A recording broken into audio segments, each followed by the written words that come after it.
Hello, Alina Wilson here from Estimate Mastery, coming at you today with a very different topic than I usually talk about. No, this video does not have anything to do with Xactimate, but it does have to do with technology. And there's one really cool tool out there that I think people are talking about, but are maybe more scared of than understanding how helpful it is in your business, whether you're a roofing contractor, mitigation, restoration, whatever you are. This tool can be used to save you hours of time each week, and no one is using it. So I'm going to change that, hopefully, for you in this video to show you why you should be using something called ChatGPT. Now, wait, don't roll your eyes. I promise you, if you stick with me, it's not a scary AI robot. It's actually super useful in your business.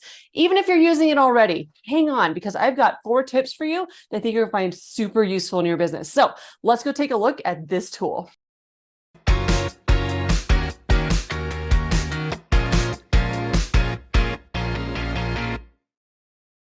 First of all, let's talk about a couple of examples of what ChatGPT can do. So I actually asked ChatGPT, and I'll show you in a second, why should a roofing contractor care about AI? Why should a roofing contractor care to use you? Of course, I said it in a nice manner in case it ever becomes awakened in the future. It'll be okay. No, just kidding. So let me show you how I asked the question, and the response it gave is really actually enlightening to me. Basically, I just typed in, why should a roofing contractor use ChatGPT? And it gave me all kinds of really good information. Customer service. It can assist in answering frequently asked questions, provide information. It's a lead gen. It can help in generating leads by engaging customers in conversation and gathering information about their needs. So you could say, why would a homeowner want to buy a retail roof? Give me 5 instances that I can use to write in my marketing of why a homeowner would want to buy a retail roof. Content creation, just like what I'm doing now. I asked it a question because I was like, well, what would be a good topic for today? And this is what it came up with, right? Sales and marketing, it can help you assist in developing marketing and sales strategies.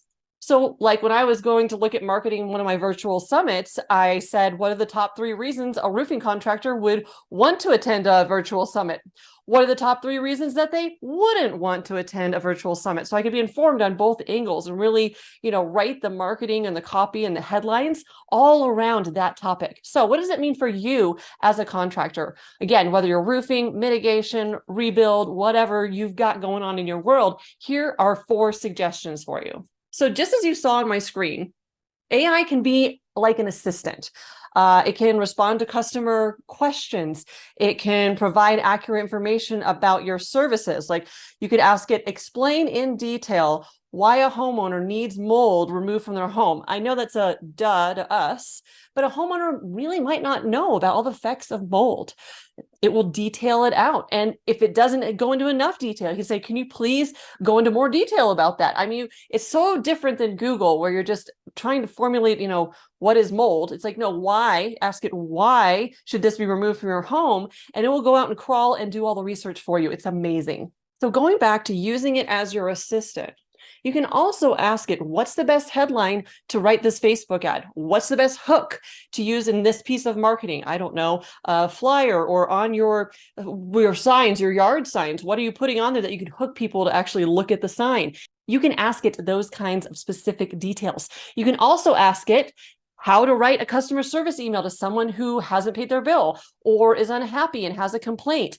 How can I take the emotion out of my state? Because, sometimes I can get real worked up. If someone else is worked up and I know it wasn't my fault and I get real worked up, I start talking like this and it comes out in the email like that, right? You can actually ask it to frame it in a tone.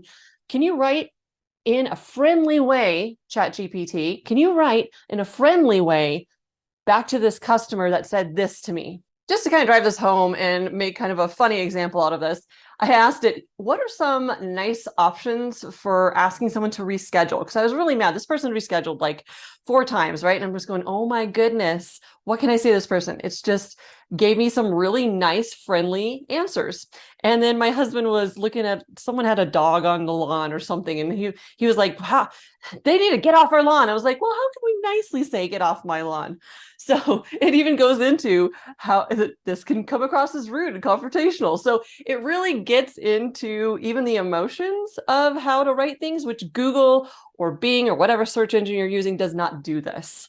some of the other examples of what I did, I asked it to write an email to an adjuster of why overhead and profit needs to be added to a claim. And it wrote out a nice little email for me. So that's the first tip. Use it like your assistant. Use it to help with your marketing, your customer service, all of those fun things, writing emails to adjuster, and use that tonality, ask it, be in depth. And what's really cool is it has, a way to regenerate a response. If I don't like it, I can ask it to rewrite it. Secondly, use it to explain why you need a labor or a material or a certain application.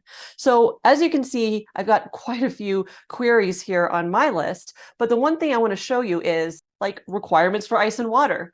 What are the requirements and why should it be added to the roof? It just spit that out, right? I can then copy and paste and use this multiple places. What does the Texas Unfair Claims Act say?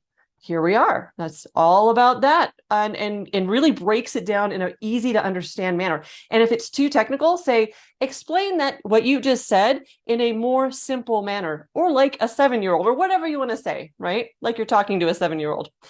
The other one that I really liked was OSHA requirements. Why do contractors need to use OSHA or no OSHA requirements? And that spit this really great piece of verbiage out. Thirdly, you can use it to write rap songs. So don't take me too seriously on this one. But one of the things that it's really great at is being personable. So you can use it, again, to write language when you're stuck. Avoid the blank page syndrome by asking it to do a task. So someone that I know that was a part of our group said that they had ChatGPT help write a poem for their wife for their 30th anniversary. Maybe you don't know how to write a condolence letter for a friend that lost a family member, something like that. It can do those tests too, which is kind of like point number one, but more of a creative angle that you can actually use it in everyday life to solve some of those blank page issues, not only in business, but just, like, how can I write this birthday card for this friend that is sort of more of an acquaintance? Like, you can ask it things like that and it will spit those things out. So it's really about taking the blank page syndrome off of the table. And to that effect, you can also ask it to write you chicken dinner ideas. If you're just out of ideas for what's for dinner, ask ChatGPT. The number 4 reason to start using this is it actually can do research for you on other tech that's available. So I always want to keep up to date on what's, the best apps and things out there. And actually stay tuned for part 2 because I have something to speak to the problem of how it isn't updated to today's standards. So just hang on with me. I have a part 2 coming out next week where I talk all about some of the limitations. So I asked it, what tools or apps does ChatGPT integrate? It said, as a language model right now, we don't have any direct integrations, but here are suggestions and useful tools of apps that could benefit a roofing contractor. So you can use it to do research. So project management tools, estimating tools, communication and collaboration, CRMs, accounting. It gives you some really good, I don't love the weather monitoring. Hopefully hail trace or something like that could be added here. Again, I'm not agnostic to which hail program or hail software you're using, but yeah, you can do better than AccuWeather or Weather Channel, but a lot of these other suggestions are super good. So those are the 4 ways that I think you can start using ChatGPT in your everyday business life and in your personal life to help solve the blank page issue, do research, see what, the Texas Unfair Claims Act says in a succinct and easy to read manner. It's useful for so many things. So stay tuned for part 2, where I'm actually going to show you how to use ChatGPT and then also how to take it and integrate it with Xactimate. So stay tuned. That's going to be part 2 next week. And if you like this topic, please be sure to like this video and comment down below if you're already using ChatGPT or some other type of AI and how you're using it in your business. Would love to hear about it. So if you like this topic, please give me a thumbs up because then I know to create more videos like this. And if you would like, hit the subscribe button so that you can see next videos when it comes out next Tuesday. My name is Alina Wilson with Estimate Mastery. For more information on the Xactimate and supplementing trading we offer for contractors, go to estimatemastery.com. Have a great week in your business, and I'll see you next week with part 2.